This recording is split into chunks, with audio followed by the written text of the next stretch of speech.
গ্রামের পুকুরে দেখা মিলছে মুক্তার ঝিলিক। পুকুরের পানিতে ভাসছে ঝিনুকের সারি। পরিচর্যায় ব্যস্ত একজন, নাম ডাক্তার নজরুল ইসলাম।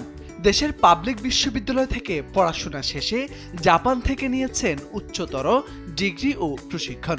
পিএইচডি ডিগ্রিধারী এই শিক্ষিত যুবক একসময় করতেন উচ্চ বেতনে চাকরি, কিন্তু সেই চাকরি ছেড়ে এখন হয়েছেন ঝিনুক চাষী। আমরা মূলত ঝিনুকে মুক্তা চাষ করি। তো এই ঝিনুকগুলো আমরা অপারেশন করে পুকুরে ছেড়ে দিই। তো ছেড়ে দেওয়ার প্রসেসটা হলো এই যে আমরা নেটের ভিতরে ঝিনুকগুলো রাখি যেন ঝিনুকগুলো হারিয়ে না যায়। স্বপ্নবাজ এ মানুষটি চাকরির চেয়ে নিজের হাতে কিছু করার তাগিদে গড়ে তোলেন রায়ান জৈব কৃষি প্রকল্প। গ্রামের 10 বিঘা জমির উপর স্থাপন করেন আধুনিক পদ্ধতির মৎস্য খামার। সেখানে বাণিজ্যিকভাবে চাষ শুরু করেন ঝিনুকের, যেখান থেকে সংগ্রহ করা হয় মুক্তা। 4 বছরের নিরলস পরিশ্রমে এখন তিনি সফল কৃষি উদ্যোক্তা। মুক্তার পাশাপাশি ফেলে দেওয়া ঝিনুক দিয়েই তৈরি করছেন চামচ, গহনা ও নানা ধরনের অলংকার, যার চাহিদা বাড়ছে দেশ জুড়ে। এখান থেকে মুক্তা সংগ্রহ করি। মুক্তা থেকে তারপরে যে মুক্তা আহরণ করার পরে এখানে যে মাংসল অংশ থাকে, সেই মাংসল অংশটা আমরা মাছের খাবার হিসেবে ব্যবহার করি।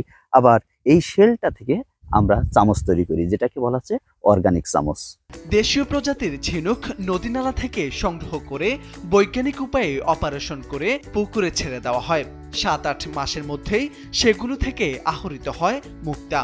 প্রতি ঝিনুকের পেছনে ব্যয় হয় 50 টাকা, অথচ বিক্রি হচ্ছে কয়েক গুণ দামে। বর্তমানে নজরুল ইসলামের খামারে রয়েছে 5000 ঝিনুক, যেখান থেকে মিলবে প্রায় 10,000 মুক্তা। প্রতি মুক্তা বিক্রি হচ্ছে 200 থেকে 500 টাকায়, আর মুক্তার গহনা বিক্রি হচ্ছে 1200 থেকে 1500 টাকায়। এছাড়াও ঝিনুকের তৈরি চামচের দাম প্রতি পিস 20 টাকা। ঝিনুক থেকে মুক্তা আহরণের পর এই ঝিনুক থেকে আমরা তৈরি করতেছি অর্গানিক চামচ। যে অর্গানিক চামচ আমাদের বাজারে যে চামচ, সেই চামচে মরিচা পড়ে যায়, সেটা স্বাস্থ্যসম্মত না। কিন্তু আমাদের এই অর্গানিক চামচে এখানে কোনো মরিচা পড়ার সম্ভাবনা নাই। এটা সম্পূর্ণ অর্গানিক, ঝিনুকের খোলসের তৈরি। এমনকি এই চামচ দিয়ে, ঝিনুকের খোলসের এই চামচ দিয়ে বিশ্বের সবচেয়ে দামি খাবার ক্যাভিয়ার, সেটা খাওয়ার জন্য এই ঝিনুকের চামচ কিন্তু ব্যবহার করা হয়। তো আমরা এই ঝিনুকগুলো সংগ্রহ করে এখানে প্রথমে কাটিং করি।